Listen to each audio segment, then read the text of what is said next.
Let's bring in Jamil Jaffer, founder and executive director at the National Security Institute, and Jeff Smith, author of Cold Peace, China-India Rivalry in the 21st Century. Gentlemen, welcome to you both here. I want to put this up on the screen. This is from Lyle Goldstein at Defense Priorities. He was asked about the risk of war between China and Taiwan. He wrote the following: it's reached a very, very high level of tension. War could essentially happen at any time. Now, the whole thing, Jamil, under the U.S.-China one policy, right? The U.S. does not support an independent Taiwan. But you have President Biden. He's out there a couple of times, 3 times, saying, you know what, this is up to Taiwan, and we would go in there and defend him. That is not something that President Xi wants to hear. No, that's exactly right. And President Biden has said specifically that he would put American troops on the line to defend Taiwan. Then, of course, 5 minutes later, Jake Sullivan walks out from the White House podium and says, well, what the president really meant was we'll send weapons to help. Yeah, and that's really what they've walked it back several times here, Jeff.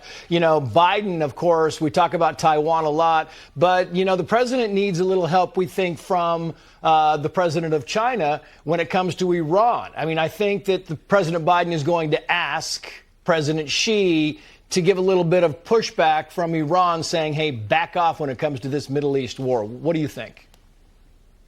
I think you're right that he's going to ask, but I'm not very hopeful that's going to lead to any tangible progress. You know, China is increasingly involved in the Middle East, and China is there to advance China's interests. It's not going to be doing the United States any favors. It's not particularly interested in peace, and it's got a long history sometimes of telling us what we want to hear and undermining us behind the scenes.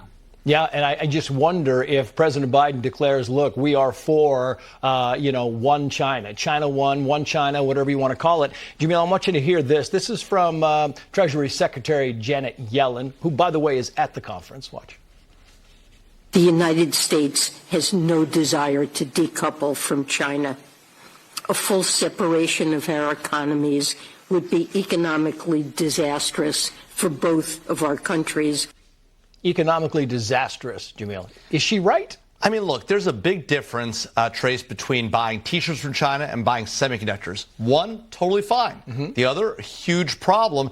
You know, Secretary Yellen simplifying it, and this is the problem. The Biden administration policy is all over the map. On one hand, they do the right thing. They cut off semiconductor exports. They prevent advanced chip materials from going to China. And then they send Janet Yellen. They send Secretary Blinken. They send, the Commerce Secretary. Right. They're on the apology tour.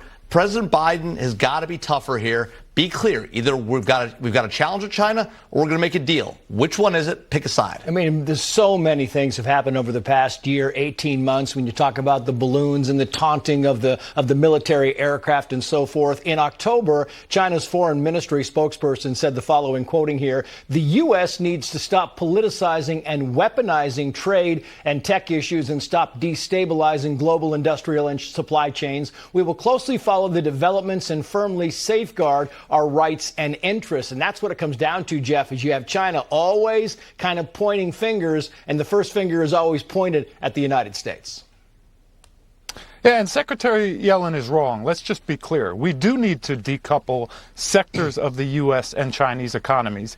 Even today, we continue to pour billions of dollars of U.S. capital into Chinese military companies, into Chinese AI and dual-use technology companies. We are empowering our adversary every single day. And the Chinese have been very active here with secret police stations operating in the United States, stealing intellectual property, getting their hands on advanced chips that should be sanctioned. So we do need to decouple, and we need to be clear about that. We don't need to be afraid to say it.